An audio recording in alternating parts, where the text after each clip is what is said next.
Hello, everyone. Episode 2 of Real Talk Real Estate. Today, we're going to get some insight from real people, from buyers and sellers that we met at a real estate conference last week. Let's get into it.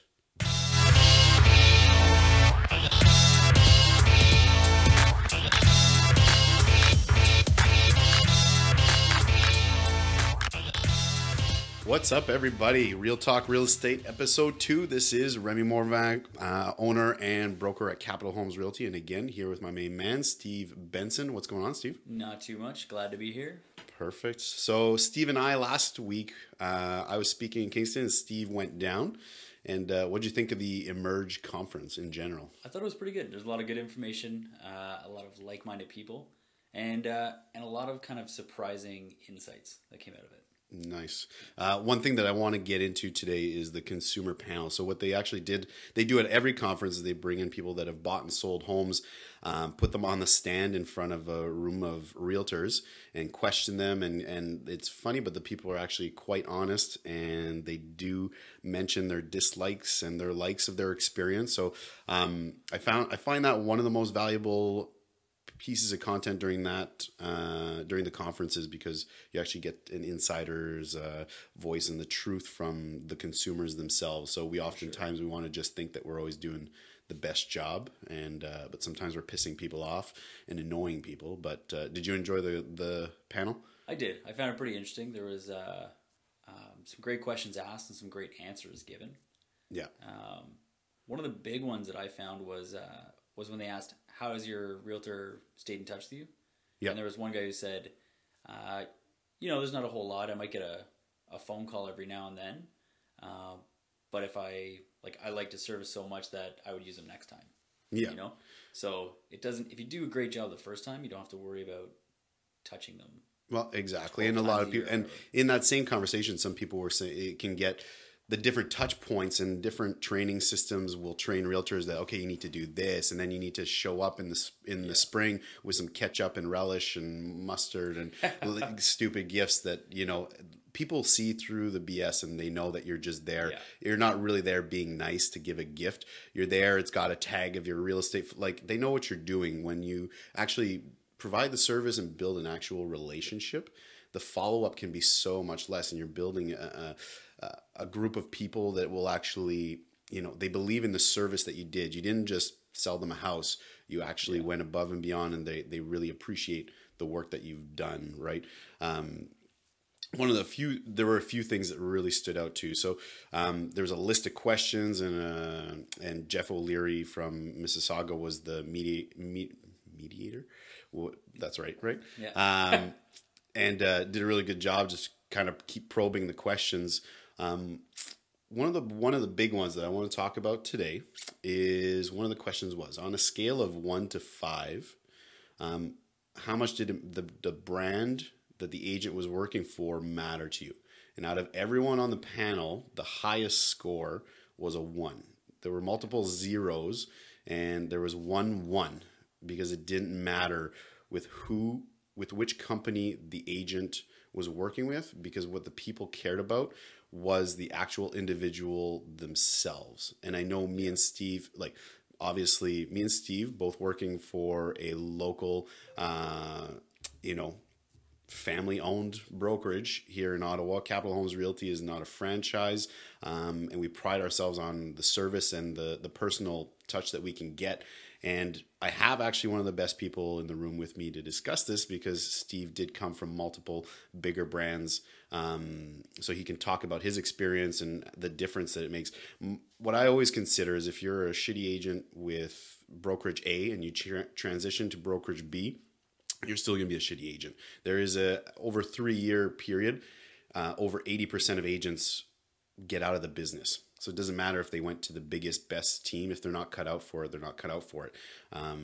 But going on that, was that the answer that you would have thought you would have heard from those people? Yeah, I think so. Going back to my experience at different brokerages, is that the experience wasn't good or bad. It wasn't that, a big brokerage is a bad thing. It's good for some people. When I was in restaurants and that sort of thing, some good training came from when I worked for corporate restaurants. and I really grew and became better when I went to private restaurants. Nice. So if you look at it that way, there is some great systems involved, some great training, and sometimes they can provide you with a few more leads, but you certainly pay for it. Yeah. Right? So having less experience and paying a little bit more will keep you in the business a little bit longer. But like you said, if you're a shitty agent, you're a shitty agent. Yeah. So from my experience, you really need to pick a brokerage based on culture, based on how well you connect with the people there and how well it reflects your personality. And I think that was probably what drew me to Capital Homes and what made me not quite fit with other brands. And I love what you say about training, because it's true. Like, I'll never boast that we have the best training, and we're still redeveloping our Capital Homes College, and it's nowhere near perfect. But one of the interesting things that at a bigger brokerage, they'll put you through a type of training that is, so it's the same for everyone. It's basically falls back into our current school system where everyone is taught the same and is judged on the same things, but we're individuals and we learn differently, we act differently. We should have everyone that's in real estate should have different sales techniques. I'm not saying that certain training at certain brokerages won't work for everyone. It will work for everyone if you do the exact steps that you do it, but it might not align with your personality, and then you're uncomfortable doing it and you don't want to do it. You don't wake up in the morning and be like, oh, hot damn, today I'm going to make 200 cold calls. Yeah. I'm going to call this list. And I'll tell you what, if you do the 200 cold calls and you follow the scripts and you keep harassing the people, you will come out with leads. But is that how you want to grow your business, grow your brand? And that's the only issue I have with certain places will just train you within a box. They will put you in a box and they're going to say, play between these lines and you will be successful.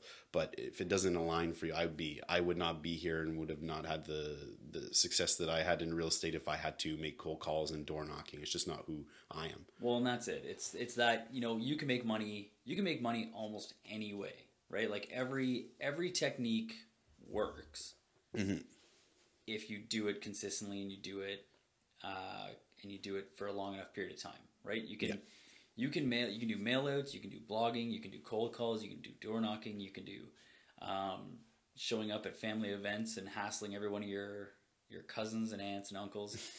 All of these things will make you money. You can buy every lead you ever get, and eventually you're going to do some sales.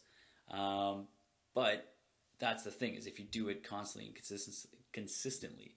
So if you go by this training, sure, they're going to make money, and at their scale, they need to have sort of a one-size-fits-all training that the majority of people can do, and that it's not too much work. Yeah. And that's the biggest downfall of a large brokerage. Yeah. Is that they need to keep the doors open, keep the lights on, and everything else. So they need enough people to do enough sales to make it worth it. And I mean, I'm sure that's the same for every brokerage. You need people that are doing sales, but you could do better hiring and make it a better or a higher barrier to entry to get into that space, and then you just have better people doing more sales with a better name. So exactly. But and I like the fact, and it's just like this podcast. If we don't stay consistent, if we don't do it right, we don't tell our message properly, it won't do anything for us. We won't get our message across. No one will be affected. So definitely we're going to be held accountable to continue going forward with the podcast, to deliver our message and to deliver good information and the truth behind a lot of the myths and lies and stuff that is in real estate. So if we stop it and we suck at it, and if this podcast sucks, then it's not going to bring us anything, right? Yeah. I just rather do this and deliver a message and a story to people instead of waking up in the morning and cold calling strangers. 100%. Yeah. Absolutely. And that's the thing I find for real estate agents, there is no good or bad from the bigger brokerage or the smaller brokerage. You need to find one that aligns with you. Like I tell everyone coming into our brokerage, is just find the style and find the story that you want to tell and do it. And if you do, we've had people with great success door knocking. Yep. But what's the story you're telling when you get there? And are you bait and switching them with, oh, hey, I'm so and so, I'm from this place. if you sell your house with me and it doesn't sell, I'll buy it. And then all of a sudden they say, oh, that sounds like a great plan. Come on in.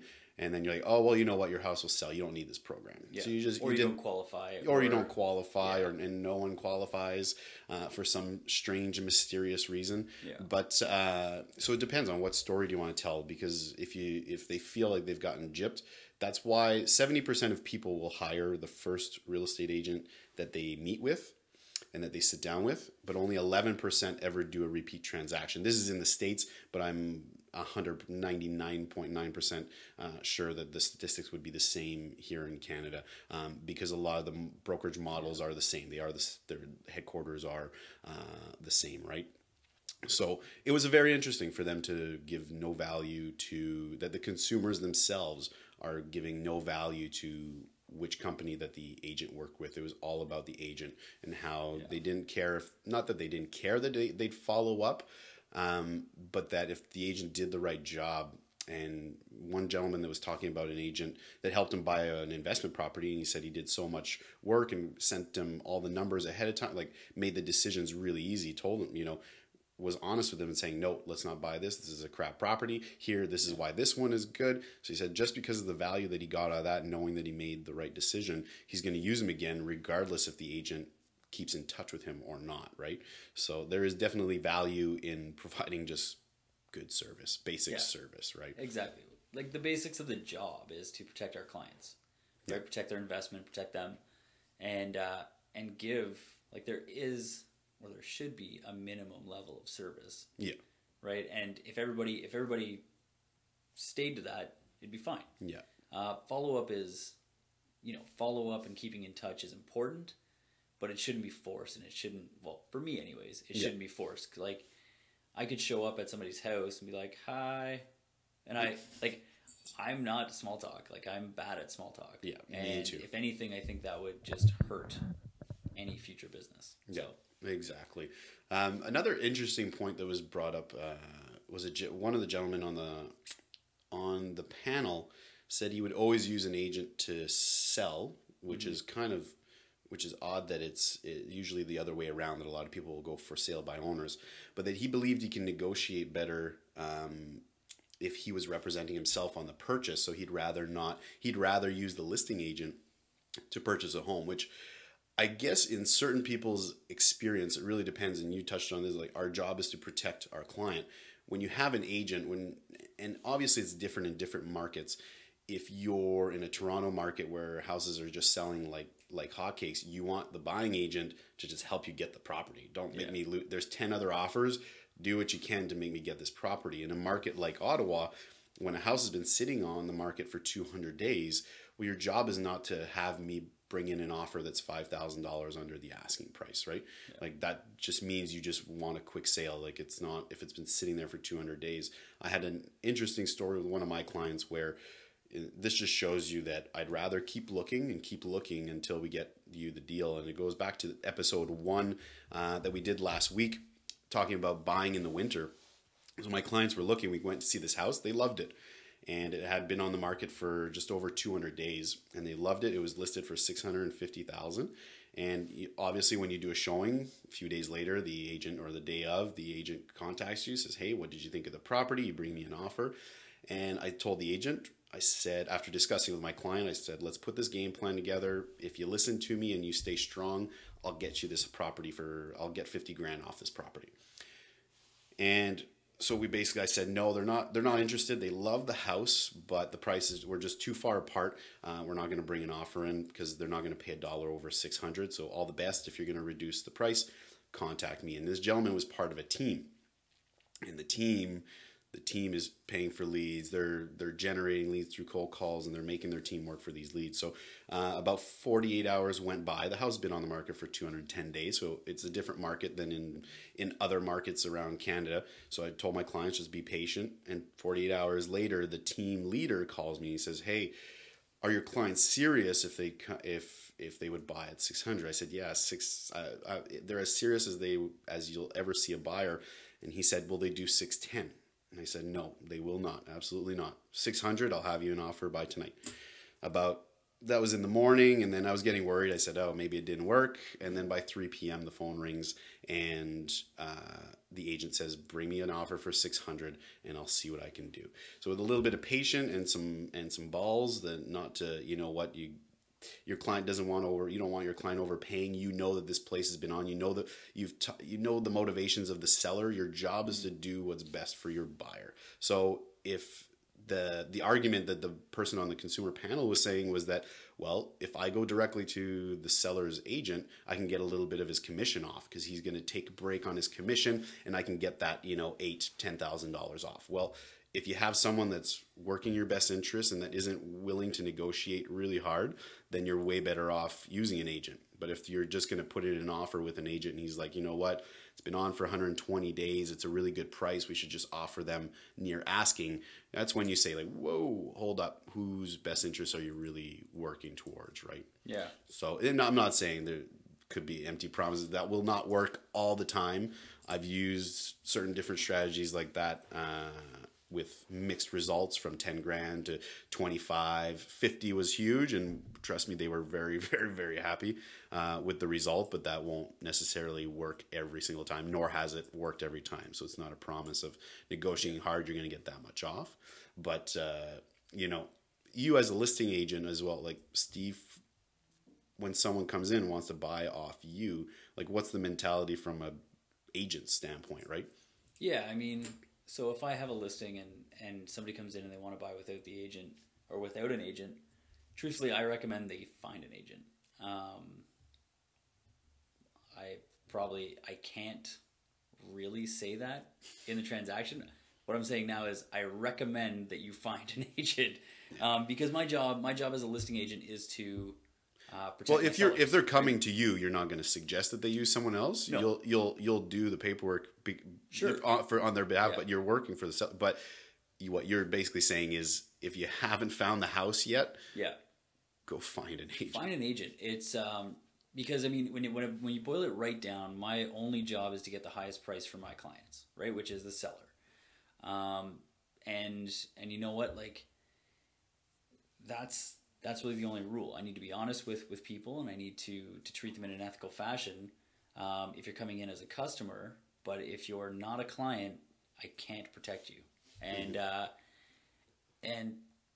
and it's tough. It's tough in that sense because, you know, the rules are the rules and the law is the law. But let's be honest, there's Yeah. a lot of agents that don't give a shit about client, customer. 100%, yeah. If they can see that they can make an extra $8,000, it's They'll play both sides, and I mean, it. I mean, the way the contract's written is that if I bring the buyer, I get the entire percentage, right? I get the whole commission.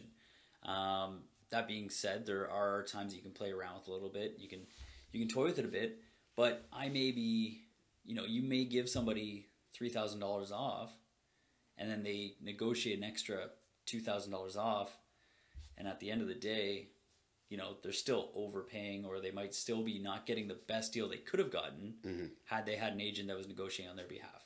Yeah. So, and then there are people out there that'll say, yeah, I got your best interest at heart, and you know, we're going to negotiate hard on this and whatever else, and they get them $3,000 off and go, oh, you got a great deal, right? The buyer feels warm and fuzzy, the seller is laughing all the way to the bank, and the agent just collected a double commission. Yeah. Right? So there's a lot of kind of pitfalls out there. You need to know the person. You need to understand their motivation and see, like, if you have an agent who's showing you 15, 20, 30 houses, it's pretty safe to say that they're working on your behalf. Yeah. Right? If they have you signed up as a client, they not only have a legal obligation, but if they're going out to 30 plus houses with you, then they obviously value the relationship and they want to work with you and protect you. Yeah. I think technology has taken away the appreciation for that.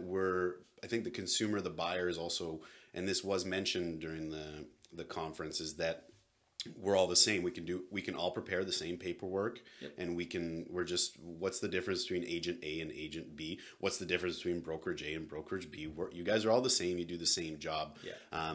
Until you really get to know certain agents. And again, just like, we don't want to be the negative podcast, because there are tons of good realtors out there, and I know a lot of personally that I hate when they're bringing an offer because they're negotiating, really hard. So I need to put my seatbelt on for my seller and negotiate hard back.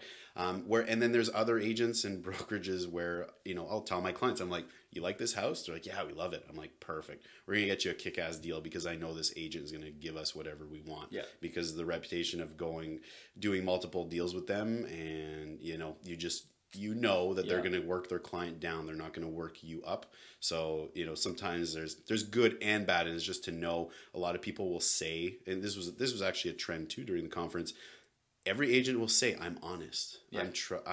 I'm trustworthy. I'm going to work in your best interest. Everyone will say that. And then that's where it eliminates the people that do and the people that don't, right? Like I'm hoping that in Ottawa, the majority are, so there's a larger majority of the good agents versus the bad agents, right? So.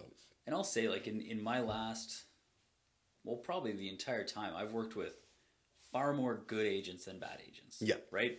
I feel like the people who are actually doing business out there are doing it the right way, because they keep getting clients and they're not, constantly trolling for business. Look at the numbers, and when you look at how many people last in real estate over 3 years, it's a minimal number. Yeah. And especially when you go into, if someone's been in real estate for 25 years and they're still cold calling people, they're not likely very not successful. Like the most successful agents that I know don't even have time to make a cold call because they've built such strong relationships that their phone never stops ringing. Yeah. And it's coming in because they take care of their client, right?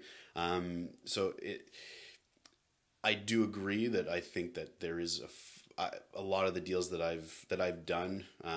There are great agents on the other line, but then you feel bad for the seller or the buyer when you're done a transaction and you say, "Wow, I can't believe that just happened," or that they did this for my buyers. Yeah. Like, I can't believe they got their sellers to come down that much. Yeah. Or when we were willing to pay more, but I like to test. You want to test the waters out to see how much can I really get off, and then it gets done. You're like, wow, you did not work me at all. And when everything's a yes, it's. I love the phone conversations. I'm totally fine with it, but I love the phone conversations where it's okay, Remy, let me work on them. Yeah. I just love that. Yeah. And that's when I can call my client back and say, yeah, we'll get you that extra, $7,000 or whatever. Let's just stay firm right where we are. Let's not budge, because I know I don't have to do any convincing. They're going to do the convincing for me, right? Yeah. But then and like you said, there's a lot of good agents where it's a battle to get $5,000 off, and I respect that. I will respect an agent far more for not getting the deal done and fighting for his client. Especially if I know that if my buyer is out to lunch and wants, the house is one day on the market and he wants $20,000 off, and the other agent is fighting for their seller, I'll respect that more, and not getting the deal done and my buyer loses because they're not listening to your honest approach. Yeah. Then getting the deal done quickly and they screwed their seller, and it's like, well, all right, it's good for me, but I don't respect you as a realtor, right? Exactly. So, and that's it. I mean, it's just it's just how you take care of your clients and how people react to it, and it's our job to be the unemotional side of it, sort of buffer, right? Yeah. Because buying a house is emotional for people, and there are some agents that I've come up against who get very emotional about it. Which isn't doing anybody any favors, because now I know which buttons to push. Yeah. Right? And exactly. And if you're going back and you're, passing that emotion onto your sellers, your buyers, well, I'm pushing their buttons too. So, exactly. It's one of those things that I'd much rather work with somebody who's looking to find a good deal for everybody, while I can still protect my clients. Exactly. So the point is, if you're buying a house and you think that negotiating 1% off the asking price because you're gonna go directly to this listing agent is a bad idea. So the point is, if you're looking to buy a house, go out there, interview, go to open houses, which is a great way to interview realtors. You're gonna know right away if they're sneaky, they're just trying to get you in as quick as possible, and promise you, if they're pushy and they're gonna want to put you on an MLS search, and let's go start, go out there, interview, find someone you're comfortable working with, someone that you can tell is going to work in your best interest, and use them. If you really chose the right agent, you're going to get way more off than what you would have gotten off. And, and I've had to do deals and I have to protect my seller. So the contract is not written in the buyer's best interest. And it sucks for the buyer, but you chose to come to me directly. I need to protect my seller. I'm going to give you the best customer service I can and give you all the right information.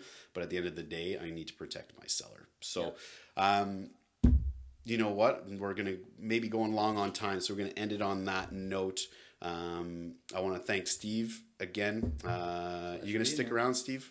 I'll be here. All right. So there you go. Co-host, permanent co-host for Real Talk Real Estate. And we're going to come back at you next week. Once a week, you can find us on SoundCloud. We're also going to be going up on YouTube in case you don't want to go on a podcast route. And you can just look at one picture of us talking for 20-some minutes. So until next week, guys, thank you so much, Steve. Thank you. Thanks for being here. Guys, take care.